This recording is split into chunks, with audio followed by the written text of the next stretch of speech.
Welcome, dear ones. I am Fedrajani, and you are listening to Inner Light, a podcast dedicated to kindle a light of meaning into your life.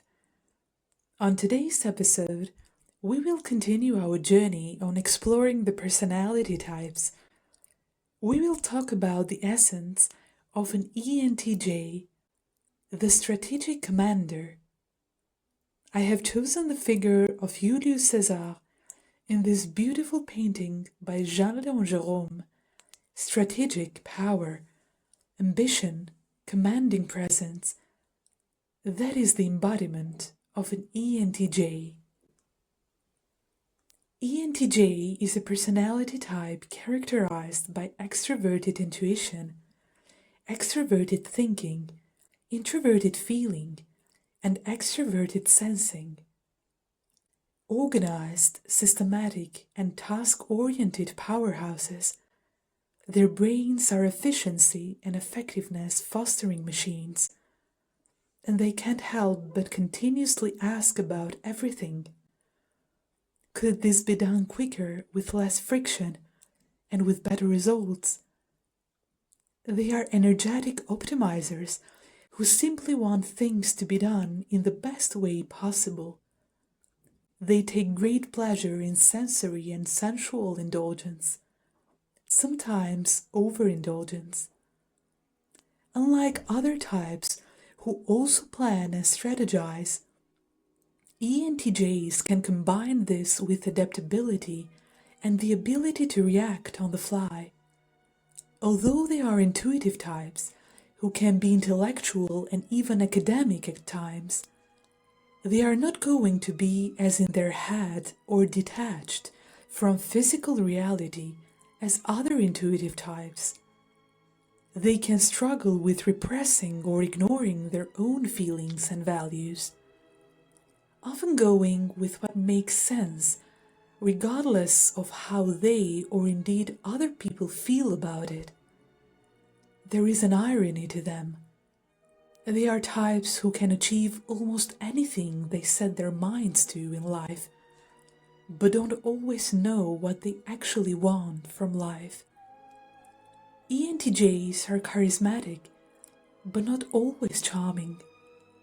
They have a magnetic quality to them, which helps them convince people of their ideas or why they should join with them, but they are not always well liked by people. They are big personalities, and that alone can be off-putting to people. They don't self-approval as well, and they rarely indulge in pulling with their punches. They are naturally commanding, and people don't always like being commanded.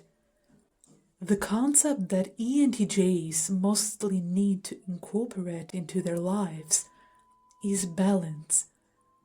ENTJs want to take action, organize, and rearrange things in a way that is more effective, efficient, and structured. They are very future-focused because of their introverted intuition, but it's important to observe the order. They are led by a desire to act and move the world, and they create visions and goals in order to satisfy that constant need. It's introverted intuition feeding extraverted thinking. This is the essential element that cannot be measured by any analysis or device, and I believe it's the heart of success in all things. They have the natural skills of certain types of leaders, and of course, there are many different kinds of leaders. They strike the balance between planning and doing, between thinking and acting. ENTJs are the ultimate achievers by virtue of their capacity for dispassionate analysis and decisive action. But their elite extraverted thinking systematic brilliance comes at the expense of suppressing introverted feeling. ENTJs can have materialistic tendencies, especially when they're very successful. is that they are fully aware of who they are, what they stand for, and what their values are, but struggle to reconcile those things with modern day life and fit in with the societal expectations and structures around them. The other is that a person is fully capable of playing the game of life, and even excelling at it. They can make almost anything happen, but they lack the why. ENTJs can sometimes lack the individual value system through which they can make important life decisions. This is the essence of an ENTJ. Thank you very much for listening to today's episode, my dear ones. I hope you enjoyed it. You can listen to the episode for now on YouTube, YouTube Music, and Spotify. I am Fedrajani. Stay connected until the next episode.